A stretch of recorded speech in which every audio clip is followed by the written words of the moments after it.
मैं नेहा और आप देख रहे हैं उत्तर बंगाल और सिक्किम का number 1 leading news channel SK live. आपका समय, आपकी खबर। और इस वक्त हम आपको दिखाते हैं जिस तरीके से पिछले 61 दिनों से हमने आपको अपने लाइव सेशन के माध्यम से दिखाया कि पूरे उत्तर बंगाल व सिक्किम में इस बीच कहां पर कैसी स्थिति रही है। तो आज लॉकडाउन का 62वां दिन है, साथ ही आज ईद है। तो आप सभी दर्शकों को ईद की हार्दिक मुबारकबाद और शुभकामनाएं देते हैं। तो चलिए सबसे पहले आज के नेशनल रिपोर्ट की अगर बात करें तो ministry of health family welfare government of India की रिपोर्ट के तहत जो टोटल केस है इंडिया में, देखिए जब लॉकडाउन पहली चरण शुरुआत हुई थी, लॉकडाउन डे 1 था तो लगभग 500 से ऊपर केस थी। लेकिन अगर आज की बात करें, लॉकडाउन के चौथे चरण की बात करें, तो आप देखिए कि इस बीच कितने ज़्यादा रफ्तार से ये जो दरें बढ़ी हैं। आज टोटल केस जो है 1,38,845 ये टोटल हिंदुस्तान की केस है। इसमें से एक्टिव केसेस की बात करें तो एक्टिव केस 77,103 है। 77,103 अब तक पूरे हिंदुस्तान में एक्टिव केसेस है। क्योर्ड हो चुके इनमें से 57,720 और 4,021 लोगों की मौत हो चुकी है। इसी बीच हम आपको हिंदुस्तान में अगर एक हॉटस्पॉट केंद्र की बात करें तो महाराष्ट्र जो है सबसे बड़े पैमाने पर वहां पर कोरोना के संक्रमित पाए जा रहे हैं। तो हम महाराष्ट्र की रिपोर्ट की बात करें तो वहां पर 50,000 से ज़्यादा केसेस हैं, जिनमें 50,231 केस है। उनमें से 14,600 लोग ठीक हो चुके हैं और 1,635 लोगों ने अब तक कोरोना से वहां पर जंग में हार चुके हैं, उनकी मौत हो चुकी है। चलिए अब तमिलनाडु की अगर बात करें तो वहां पर 16,277 एक्टिव केसेस हैं, ठीक हो चुके हैं 8,324 और 111 लोगों की मौत हो चुकी है। वहीं गुजरात की अगर बात करें तो 14,056 वहां पर केस चल रहे हैं। गुजरात में 14,056 जो केस चल रहे हैं टोटल, उसमें से 6,412 ठीक हो चुके हैं और 858 लोगों की मौत हो चुकी है। अब दिल्ली की बात करते हैं तो दिल्ली में 13,418 टोटल केस हैं और इनमें से 6,540 लोग ठीक हो चुके हैं। तो वहीं 261 लोग अपनी जानों को गंवा चुके हैं। अब बात करते हैं पश्चिम बंगाल की। देखिए पश्चिम बंगाल में भी इस बीच बहुत ज़्यादा केसेस जो है वो सामने आ रही हैं। दिनों दिन ये कोरोना की जो दरें हैं वो इजाफा हो रही हैं, बढ़ रही हैं, कम नहीं हो रही हैं। पश्चिम बंगाल में 3,667 केस पूरे हैं, 3,667 और इनमें से 1,339 लोग ठीक हुए हैं। तो वहीं 272 लोगों ने अब तक अपना दम तोड़ दिया है कोरोना की इस जंग में। हम आपको बता रहे हैं कि अपने इस उत्तर बंगाल से सिक्किम तक के लॉकडाउन के आज 62वां दिन है और लॉकडाउन के चौथे चरण पर हम पहुंच गए हैं। आप देख रहे हैं कि इसी बीच जिस तरीके से दुकानें खुल रही हैं, लोग बाहर निकल रहे हैं, टोटो चल रही है, रिक्शा चल रही है और जितनी भीड़ भाड़ की स्थिति आप देख रहे हैं, ऐसा अनुभव नहीं लगता कि कोरोना से हम उभर चुके हैं। कोरोना से उभरने में अभी हमको बहुत समय लगेगा। कुछ वैज्ञानिकों की बात करें, साइंटिस्टों की बात करें तो उनका भी यही मत है कि अगर, और देश के प्रधानमंत्री ने खुद ये बात कहा है कि देखिए एक लंबे समय की अवधि तक हम इनके साथ जो है कोरोना के साथ जुड़े रहेंगे। ये धीरे धीरे करके ही हमारी जिंदगी को छोड़ेगा। अब वो कब छोड़ेगा, कितने समय में छोड़ेगा, वो हम नहीं कह सकते। लेकिन आप जिस तरीके से दरें देख रहे हैं कि कोरोना के आंकड़े दिन प्रतिदिन बढ़ रहे हैं, इससे नहीं लगता कि ये बहुत जल्द समाप्त होने वाला है। इसी बीच इस कार्यक्रम को आगे बढ़ाते हुए आज हम आपको बताते हैं कि सिलीगुड़ी के शक्तिगढ़ इलाके पर एक कोरोना पॉजिटिव व्यक्ति पाए जा रहे थे। इसकी हमने आपको लाइव अपडेट करके भी दिखाया था, लेकिन उसमें हम आपको ये बता दें कि वह व्यक्ति कोलकाता में इलाजरत है और उनके बेटे जो है वो यहाँ पर अभी फिलहाल रह रहे हैं। तो कोरोना पॉजिटिव है लेकिन वो फिलहाल सिलीगुड़ी में नहीं रह रहे हैं, उनके बेटे रह रहे हैं और उनकी इलाज जो है वो कोलकाता इलाके पर चल रही है।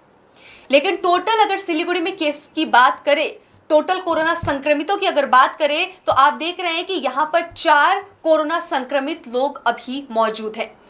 2 गांजा गली जो कि डांगीपाड़ा 6 नंबर वार्ड, और हम एक बता रहे हैं आपको, एक जो है उसमें से 27 नंबर वार्ड के बाऊपाड़ा इलाके पर, और आज इनको मिलाकर शक्तिगढ़ को मिलाकर 4 हुई थी, लेकिन अब ये 3 ही रह गए हैं, 4 नहीं है, 3 है। और कल भी जिस तरीके से आप देख रहे हैं धीरे धीरे लोग ठीक भी हो रहे हैं, ऐसा नहीं है कि सिर्फ इजाफा हो रही है, कमी भी हो रही है।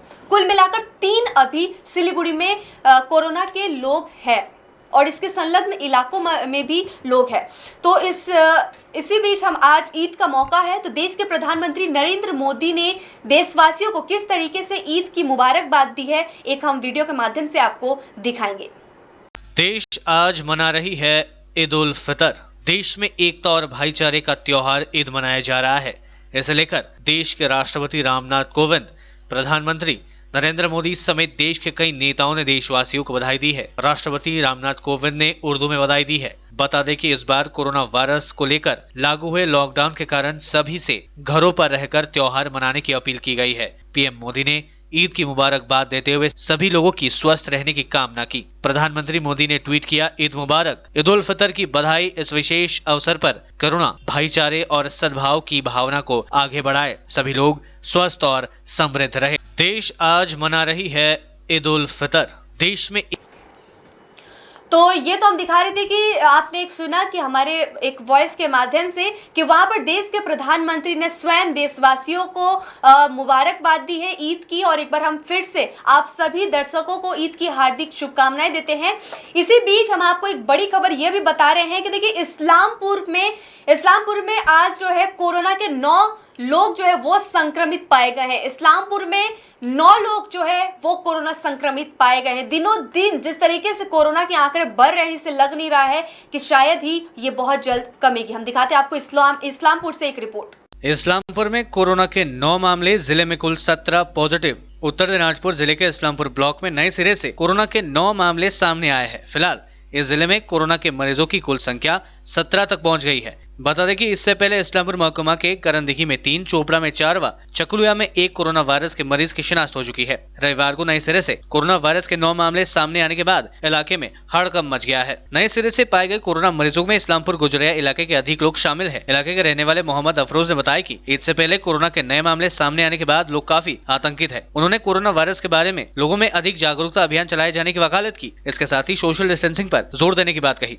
दूसरी ओर इस्लामपुर के एसपी सचिन मकर ने बताया कि इस बारे में अब तक उनके पास रिपोर्ट नहीं पहुंची है। उन्होंने कहा, रिपोर्ट आने के बाद अब प्रशासन की ओर से आवश्यक कदम उठाए जाएंगे। जिला मुख्य स्वास्थ्य अधिकारी रविंद्रनाथ प्रधान ने बताया कि इस बारे में आईसीएमआर के निर्देशों के अनुसार ही आवश्यक कार्रवाई की जाएगी। इस्लामपुर में कोरोना के 9 मामले, जिले में कुल 17 पॉजिटिव। उत्तर दिनाजपुर जिले के इस्लामपुर ब्लॉक में नए सिरे से कोरोना के 9 मामले सामने आए हैं। तो ये हम आपको दिखा रहे थे कि इस्लामपुर की कुछ स्थिति के इस्लामपुर में इसी बीच 9 लोगों की कोरोना संक्रमित होने की पुष्टि हुई है और ये आज की हम आपको रिपोर्ट बता रहे हैं। और साथ ही उत्तर बंगाल और सिक्किम तक की स्थिति जो है वो भी हम आपको लगातार दिखा रहे हैं। चलिए इस बीच रुक करते हैं उत्तर दिनाजपुर की, जहां पर एक बहुत राहत भरी खबर मिली है कि वहां पर 2 कोरोना संक्रमित जो लोग पाए गए थे उनकी जो कोरोना की रिपोर्ट है वो नेगेटिव आई है और उनको छुट्टी दे दिया गया है और वो घर को जा रहे हैं।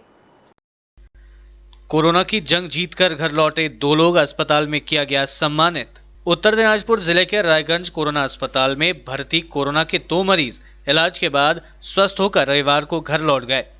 दोनों को अस्पताल से छुट्टी दे दी गई। जिला मुख्य स्वास्थ्य अधिकारी रविंद्रनाथ प्रधान ने बताया कि उत्तर दिनाजपुर जिले के चोपड़ा एवं चकुलिया ब्लॉक के 2 कोरोना मरीज रायगंज कोरोना अस्पताल में भर्ती हुए थे। इलाज के बाद वे पूरी तरह स्वस्थ हो गए और दोनों को अस्पताल से डिस्चार्ज किया गया है।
कोरोना की जंग जीतकर घर लौटे 2 लोग, अस्पताल में किया गया सम्मानित। उत्तर दिनाजपुर जिले के रायगंज कोरोना अस्पताल में भर्ती कोरोना के 2 मरीज इलाज के बाद स्वस्थ होकर रविवार को घर लौट गए। दोनों को अस्पताल से छुट्टी दे दी गई। जिला मुख्य स्वास्थ्य अधिकारी रविंद्रनाथ प्रधान ने बताया। तो ये हम आपको दिखा रहे थे उत्तर दिनाजपुर की कुछ स्थिति की वहां पर एक राहत भरी खबर मिली है कि 2 लोग जो कोरोना से संक्रमित थे पिछले दिन उनको छुट्टी मिल गई क्योंकि उनकी रिपोर्ट जो है वो नेगेटिव आई है और ये एक राहत भरी खबर जो है वो हमने आपको बताई।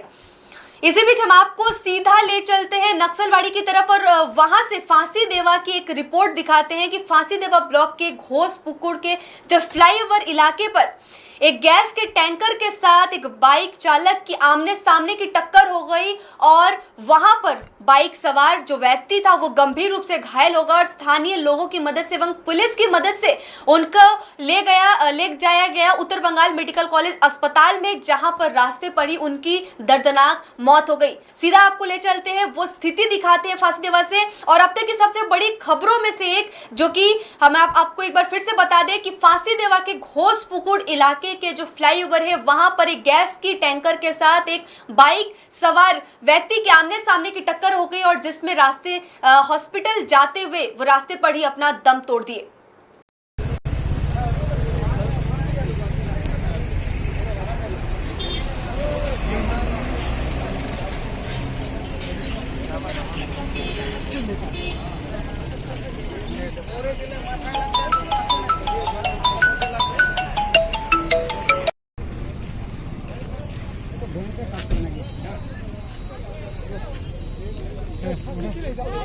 নিচে নিচে নিচে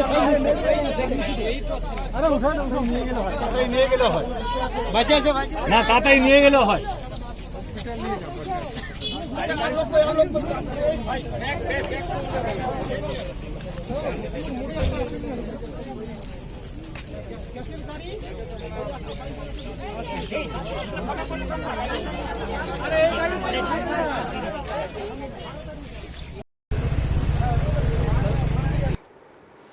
तो ये हम आपको दिखा रहे थे फांसीदेवा की कुछ स्थिति कि वहां पर इस बीच कैसी माहौल जो है वो बनी हुई है और कल उनकी रिपोर्ट जो है वो उनको पोस्टमार्टम किया जाएगा और उसके बाद आशंका जताई जा रही है कि उनके घर वालों को उनका शव जो है पार्थिव शरीर वो उनको दिया जाएगा।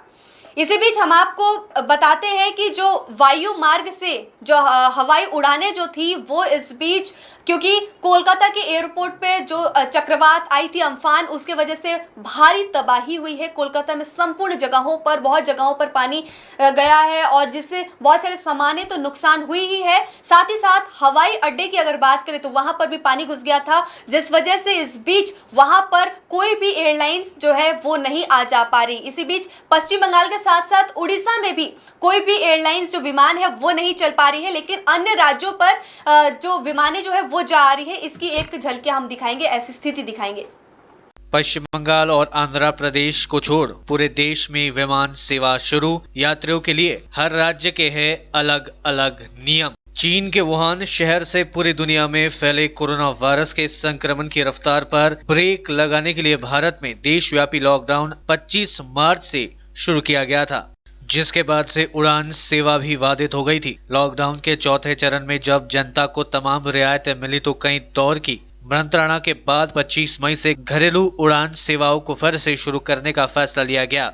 लेकिन अभी भी आंध्र प्रदेश और पश्चिम बंगाल में हवाई सेवा की शुरुआत नहीं होने वाली है। 25 मई से आंध्र प्रदेश और पश्चिम बंगाल को छोड़कर पूरे देश में घरेलू विमान सेवा की शुरुआत हो गई है। दिल्ली एयरपोर्ट से सुबह 4:45 पर पुणे के लिए पहली फ्लाइट रवाना हुई, जबकि मुंबई एयरपोर्ट से सुबह 6:45 पर पहली फ्लाइट पटना के लिए रवाना हुई। आंध्र प्रदेश में 26 और पश्चिम बंगाल में 28 मई से घरेलू विमान शुरू होगी।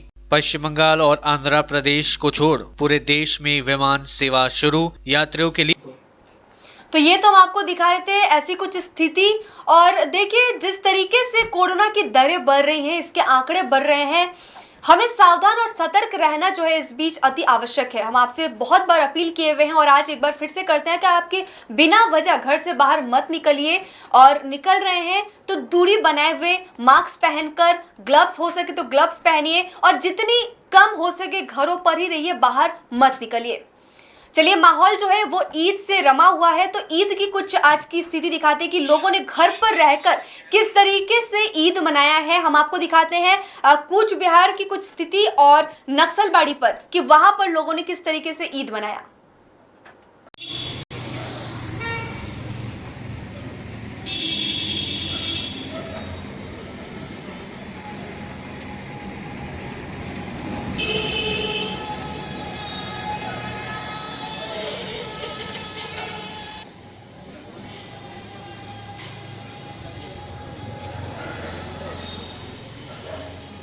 বললাম নটার মধ্যে শুরু করে 10টার মধ্যে হচ্ছে।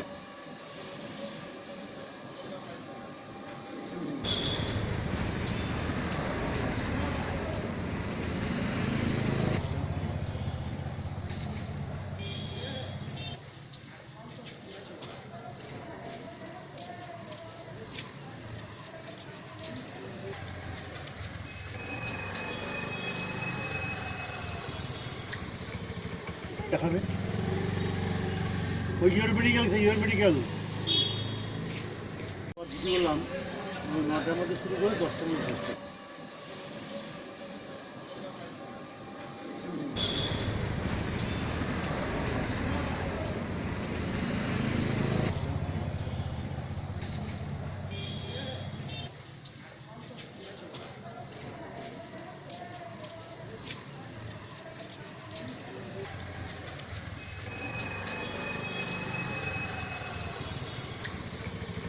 দেখাবে ওই ইউর মেডিকেল সেই ইউর মেডিকেল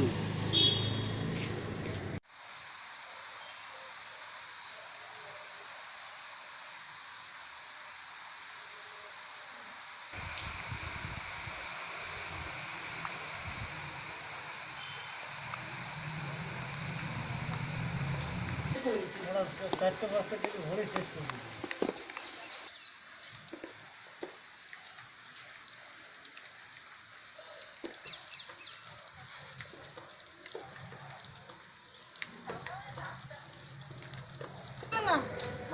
আমাদের আবার কেন মারবে?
প্রতিবার তো ঈদ, এই খুশির ঈদ আপনারা মসজিদে সকাল থেকেই ভিড় লক্ষ্য করা যায় এবং মানুষ আল্লাহর কাছে নামাজ আদায় করেন।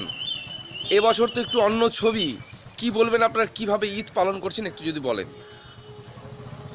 হ্যাঁ, এটা তো অবশ্যই যে প্রতি বছর যেভাবে আমরা ঈদ উল ফিতর উদযাপন করতাম, খুশির ঈদ সকলেই মিলে, কিন্তু এবার তো যেহেতু সারা ভারতবর্ষে কি বিশ্বে জুড়ে যেহেতু করোনা ভাইরাসের প্রকোপ চলতেছে, যার কারণে আমরা কিছু সংখ্যক লোক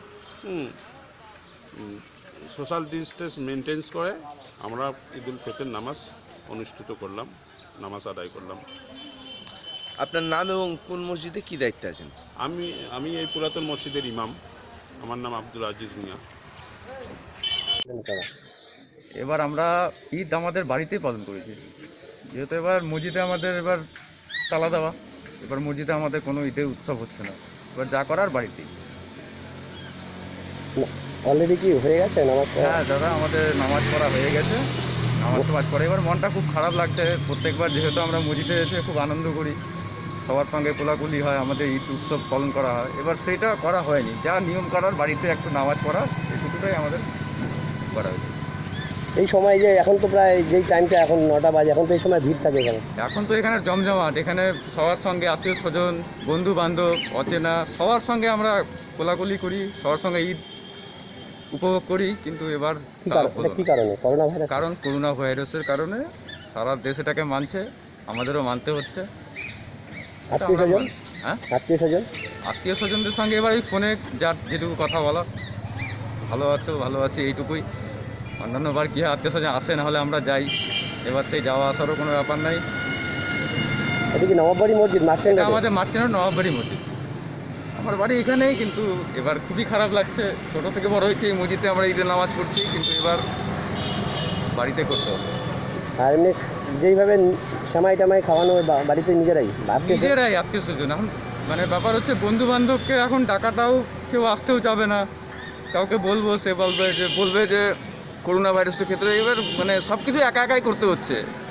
শুভেচ্ছা বার্তা মোবাইলে আসছে, মোবাইলে শুভেচ্ছা বার্তা দিচ্ছি, কেউ পাঠাচ্ছে, এইটুকুই। কি নাম তোমার? ওয়াসিম আলী। এই জায়গাটার নাম কোথায় থাকো তুমি? আমার বাড়ি মার্চেন্ট রোডে। বলেন। মোহাম্মদ রাজেশ। এখানে কি করেন এখানে?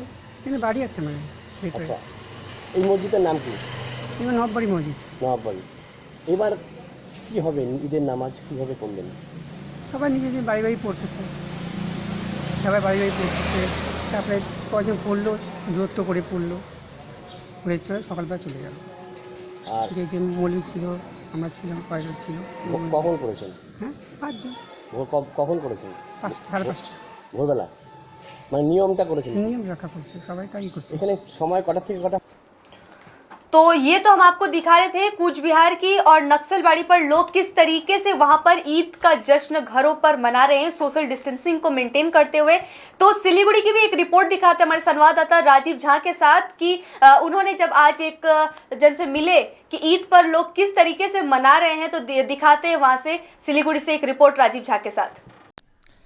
जैसा कि आप सभी दर्शकों को मालूम हो कि आज ईद का पावन पर्व है, और लेकिन अफसोस की बात यह है कि आज ईद के दिन जो है, जैसा कि आप सभी दर्शकों को मालूम है कि आज ईद का पावन पर्व है, और अफसोस की बात यह है कि लॉकडाउन की वजह से हमारे जितने भी मुस्लिम भाई हैं वे नमाज अदा करने के लिए प्रत्येक वर्ष जहां कंचनजंगा स्टेडियम हो या जमा मस्जिद हो जाकर के वहां पर एक साथ नमाज अदा करते थे, एक दूसरे से गले मिलते थे। लेकिन इस बार उस तरह का कोई कार्यक्रम नहीं हुआ है। आप सभी को मालूम होगा, जैसा कि हमने कल मलंग शाह दरबार के बाबा जी से बातचीत की, तो उन्होंने कहा कि सब अपने अपने घरों में ही जो है नमाज अदा करेंगे और सेवइयाँ खा कर के घर में ही ईद मनाएंगे, न किसी पड़ोसी के घर में जाना है, न कहीं बाहर निकलना है।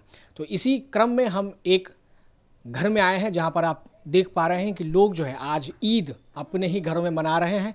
किसी के घर में जाने की ज़रूरत नहीं है, नमाज अदा यहीं से की गई है, और न किसी पड़ोसी के घर में गए हैं, ना कहीं बाहर जाकर के इन्होंने नमाज अदा की है। यहाँ देख सकते हैं नमाज अदा की गई है। हम इनसे बातचीत करेंगे कि आज ईद का पर्व कैसा रहा आपके लिए। अच्छा रहा। जैसे कि हम लोग का जो हर साल ईद में पहले ही हम लोग को नमाज अदा की जाती है, उसका बाद जो है एक दूसरे से गले मिले जाते हैं, और उसके बाद हम लोग का जो सेवाई जो है उससे हम लोग का मुँह मीठा किया जाता है।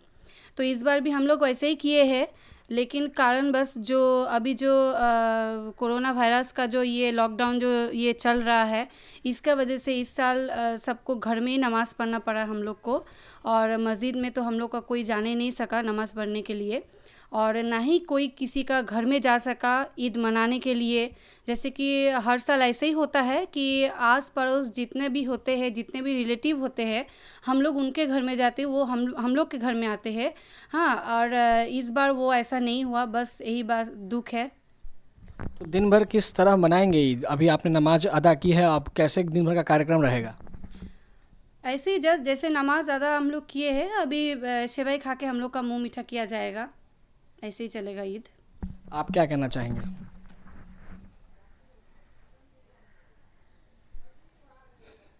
तो हमारे बीच जो यहाँ पर हम जिस घर में मौजूद रहे, उन्होंने अभी थोड़ी देर पहले नमाज अदा की और सेवइयाँ खाकर ये जो 1 महीने का रमज़ान रोज़ा का पर्व था वो समाप्त हो चुका है। आज ईद है और एक बार फिर से आप सभी दर्शकों को ईद की बहुत बहुत बधाई एवं शुभकामनाएं देते हैं। आप बने रहिए SK लाइव के साथ। तो चलिए, इस बीच हमने आपको बहुत जगहों की स्थिति भी दिखाई। हम आपको दिखाते हैं कि इस बीच फूड डिस्ट्रीब्यूशन का जो कार्यक्रम है वो भी लगातार रूप से जारी है। सिलीगुड़ी की एक स्थिति दिखाते हैं जहां पर विकलांग बच्चों को भी कुछ लोगों ने मिलकर, जो अनुभव एक समिति है, संगठन है, एक NGO है, वहां के तरफ से वहां के जो प्रेसिडेंट थे, सेक्रेटरी थे, उन सभी लोगों ने मिलकर एक फूड डिस्ट्रीब्यूशन कार्यक्रम किया, वो हम आपको दिखाते हैं। इस वक्त हम लोग सुभाष नगर कॉलोनी इलाके पर मौजूद है और जैसा कि आप देखते हैं कि पिछले कई दिनों से बहुत सारी स्वयंसेवी संगठन और बहुत सारे समाज के ऐसे भी लोग हैं जो मदद के लिए हाथ बढ़ा रहे हैं और फूड डिस्ट्रीब्यूट कर रहे हैं, कहीं खाद्य सामग्रियां डिस्ट्रीब्यूट कर रहे हैं, कहीं पके पकाए भोजन भी लोगों को दिया जा रहा है। तो आज यहाँ पर भी एक ऐसा ही कार्यक्रम किया जा रहा है। आप देख ही सकते हैं कि जो भी लोग हैं, बच्चे हैं, यहीं पे स्कूल से ये लोग पढ़ते हैं, सीखते हैं। यहाँ पे हमारे साथ जुड़े हुए हैं अपूर्व साहा जी, इनसे बात करेंगे। सर, आज जो ये कार्यक्रम हो रहा है इसके बारे में बताइए। बेसिकली इससे पहले इसका कहानी हमको बताना पड़ेगा। हम लोग अनुभव हैंडीक्राफ्ट सोसाइटी जो है ये 2000 से स्टार्ट है। इसमें हम लोग टोटल सेक्रेटरी हम लोग प्रदीपदा है, ये मोहित है, हम लोग जॉइंट सेक्रेटरी, हम प्रेसिडेंट है और कुछ ऐसा है, दीदी भी है, हम लोग एग्जीक्यूटिव, ये सब मिल के हम लोग जितना पर्सनल इन्वेस्ट करके ज़्यादा से ज़्यादा, सेक्रेटरी का भी इन्वॉल्वमेंट ज़्यादा है, करके इसको चलाते हैं। अभी तक हम लोग को गवर्नमेंट से कोई सपोर्ट कुछ नहीं मिला है, लेकिन ये बच्चे लोग जो हम लोग पास रहते हैं, हम लोग पास पढ़ने आता है, उसका खाने का बंदोबस्त करते हैं। ये सिलीगुड़ी का कुछ अच्छा आदमी है जो हम लोग को सपोर्ट भी करता है इस बारे में, जिस सपोर्ट से हम लोग चल रहे हैं। तो हम लोग का बच्चा का जो फैमिली है, ये लोग बेसिकली बैकवर्ड क्लास का है। जैसे कोई पापा, किसी का पापा दिन मजूर है, किसी का पापा वैन चलाता है, लेकिन आज का दिन उन लोगों के पास काम नहीं है, फैमिली चलाने का काम नहीं। बच्चे लोग जो हैंडीकैप बच्चे लोग, उन लोगों को खाना नहीं मिलता है। इसलिए इससे पहले भी 2-3 बार हम लोग सपोर्ट किए, हम लोग इंडिविजुअल कैपेसिटी से। इस बार हम लोगों को CII जो है सिलीगुड़ी ब्रांच, हम लोग को सेक्रेटरी इन्वाइट किया था, एप्लीकेशन दिया था वहाँ पर, वो लोग सपोर्ट किया, उससे बेस में हम लोग डिस्ट्रीब्यूट कर रहे हैं CII के सहयोग से। सर, आज कितने लोगों पर फूड डिस्ट्रीब्यूट करा? इससे पहले 50 तो हो गया, और जब 40 होना चाहिए, अगर बारिश आ रहा है कब 90-95 95। लेकिन मेरा हम लोगों का फिक्स बच्चा दादा हमारे 62 बच्चा আছে না আমাদের টোটাल 78 अब सेक्रेटरी से बात। अच्छा, हमारे साथ सेक्रेटरी साहब भी जुड़े, इनसे भी बातचीत करेंगे। सर, आपका नाम? मेरा नाम प्रदीप दासगुप्ता है। अच्छा, आज के इस कार्यक्रम के बारे में? एक्चुअली अनुभव 1998 से चल रहा है, आज 23 साल हो गया। ये चलता ही है हम लोग को खुद का कंट्रीब्यूशन से। मतलब हम लोग कोई गवर्नमेंट हेल्प लेके काम नहीं करते, हमको मिलता भी नहीं है। तो ये हम लोग जो बच्चे को ले आते हैं, कलेक्ट करते हैं, ये एकदम स्लम एरिया से। किसी का पिताजी वैन चलाता है, रिक्शा चलाता है, किसी का मम्मी वो घर में झाड़ू पोछा का काम करती है। तो अभी का सिचुएशन में किसी का काम नहीं है। और ये हमारे बच्चे लोग को आप देख रहे हैं कि ये लोग खुद फिज़िकली इतना प्रॉब्लम है इनका, ये लोग खुद कुछ कर नहीं पाती है। तो इसके वजह से इन लोगों को तो हैंड टू माउथ कंडीशन है। तो हम लोग तो इसके पहले भी 2-3 बार दिया इन लोगों को। तो बाद में फिर ये लोग जब हमको फ़ोन करने लगा कि सर कुछ कीजिए, हम लोग का हालत ख़राब है, तो मैं तब CII जो है ये सिलीगुड़ी, तो उन लोगों को अपील किया था।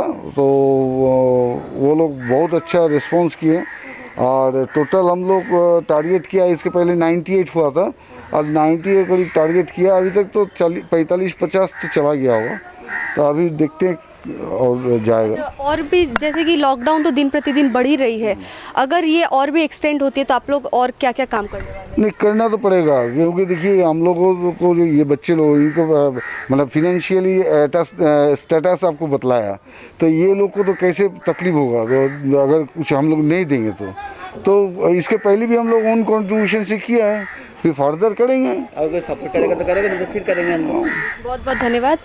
तो यहाँ से हम आपको दिखा रहे थे कि फूड डिस्ट्रीब्यूशन का कार्यक्रम जो है वो यहाँ पर लगातार जारी है और शहर के आप विभिन्न जगहों पर देख रहे हैं कि वहाँ पर भी लोग जो है अपने सामर्थ्य के अनुसार फूड डिस्ट्रीब्यूट कर रहे हैं। यहाँ पर भी आप देख सकते हैं कि लोगों में यहाँ पर चावल, दाल, तेल, सोयाबीन, जो एक राशन का सामग्री होता है, राशन सामग्री जो है वो लोगों में दी जा रही है। और ये एक अच्छी पहल है। हम आप सभी से अनुरोध करेंगे कि आप भी अपने सामर्थ्य के अनुसार जितना हो सके उतने लोगों में कुछ ना कुछ दान दीजिए, और पशु पक्षियों के लिए भी जो बेजुबान है उनके लिए भी अगर दाने पानी का व्यवस्था करें तो भी बढ़िया होगा। ये तो यहाँ की स्थिति थी। शहर के अन्य जगहों की क्या स्थिति है, चलिए देखते हैं।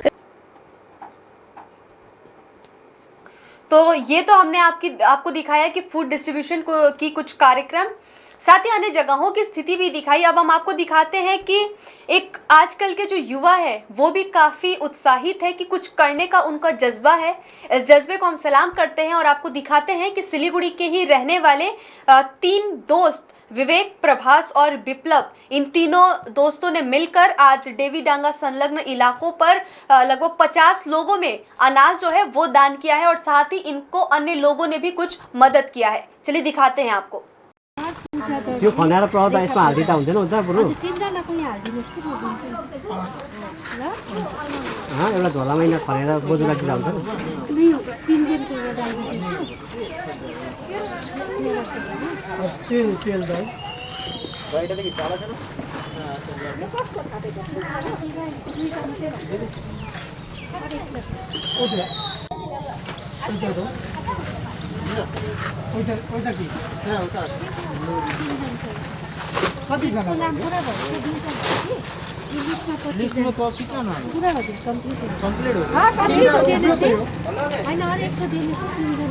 टोटल हो जाएगा, कंप्लीट हो जाएगा ना।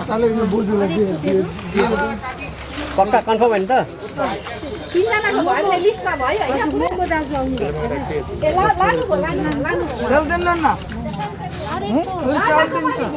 उसले सब कुछ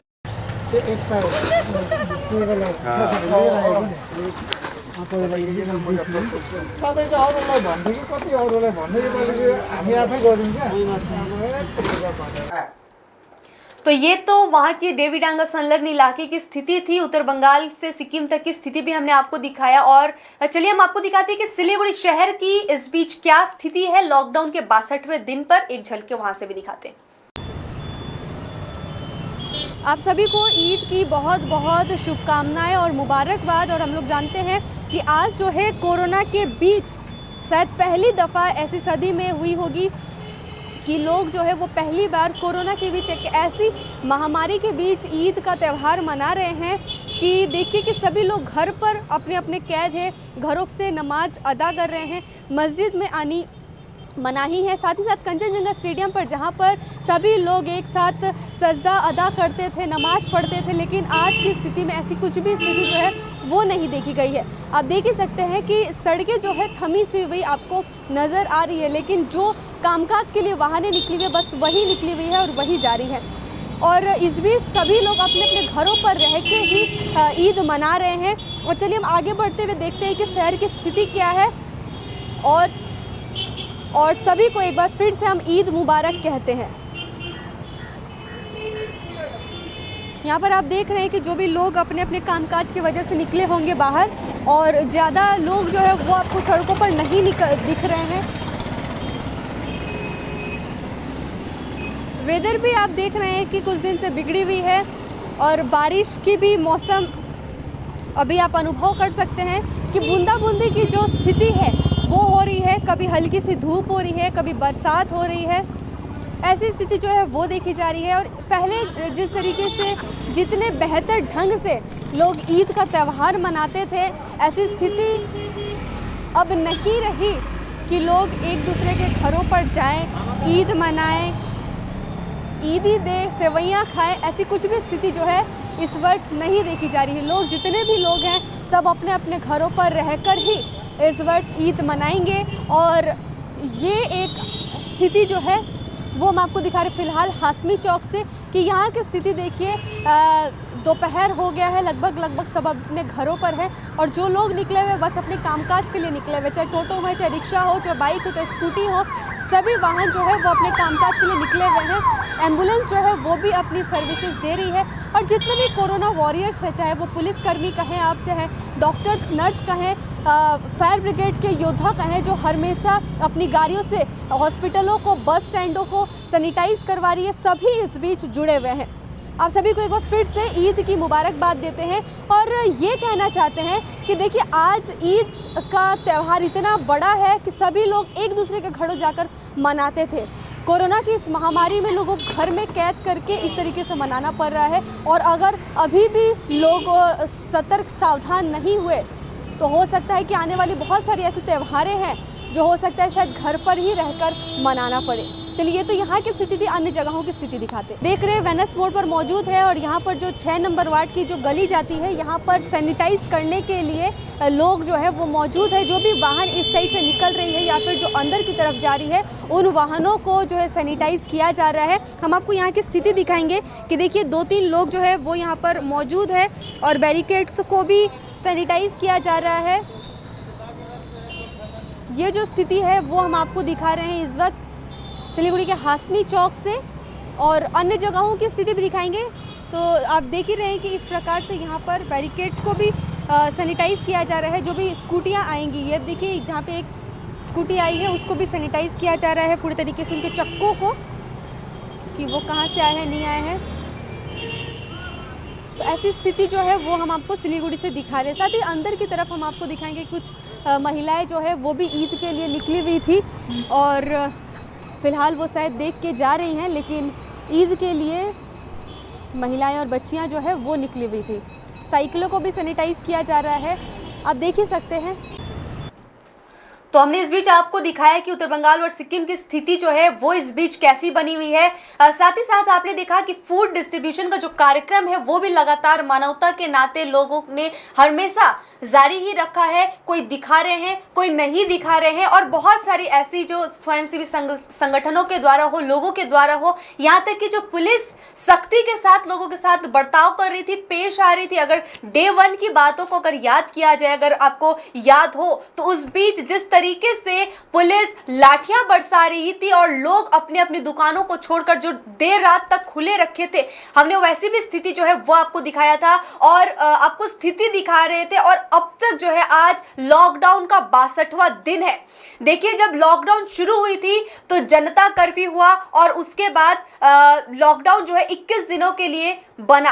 पहला चरण धीरे धीरे करते हुए आज लॉकडाउन के चौथे चरण पर हम पहुंच चुके हैं और साल का आज 5वां महीना हो गया है, ये भी अंत होने को है। अब देखिए कि साल के और अभी 6 महीने बाकी है। न जाने ये कोरोना वायरस अभी और क्या क्या दिखाने वाला है और ये 2020 में और न जाने क्या क्या होने वाली है। कभी चक्रवात आता है तो कभी भारी बरसात, कभी तूफान, कभी आंधी, कभी कोरोना तो कभी भूकंप। और इन सभी के बीच जो है अगर हम एक आध्यात्मिक सोच के तरफ से सोचे तो जिस तरीके से हर एक युग के बाद दूसरी युग आती है, ये कहीं ना कहीं एक संकेत है कि ये कलयुग का नाश होने वाला है और उसके बाद सतयुग जो है वो आरंभ होने वाला है। हम आपसे अपील करेंगे कि आप सभी बेवजह घर से बाहर ना निकले, घरों पर सुरक्षित रहे और अगर बाहर निकलते हैं तो मास्क पहनिए, सैनिटाइजर यूज कीजिए और नहीं होता है तो पानियों से भी हाथ धो सकते हैं। अब तक के लिए इतना ही। आगे तमाम खबरों के लिए बने रहिए SK लाइव के साथ। आपका समय, आपकी खबर। धन्यवाद।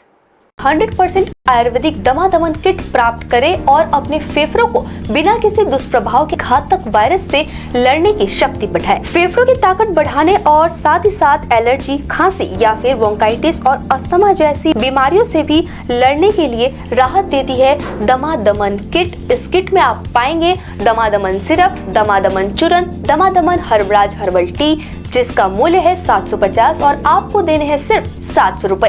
Contact number 8597738095। क्या आपके घर में शादी है, कोई फंक्शन तो होगा, तो उसकी वीडियोग्राफी और फोटोग्राफी तो करवानी है। आज तकनीक दिनों दिन बदल रही है, कहीं गलत हाथों में मत पड़ जाइए। तरीका बदल गया है, आप भी बदलिए। याद रखिए सिडवैप से आधुनिक तकनीकों के साथ अपडेट रहता है और आपके बजट के अनुसार ही वीडियोग्राफी और फोटोग्राफी करते हैं। आप सोच रहे होंगे ये सिडवैप्स क्या है? शादी हो या कोई फंक्शन, इन पलों को सजोने के लिए याद रखिए Somani institute of digi vision and productions.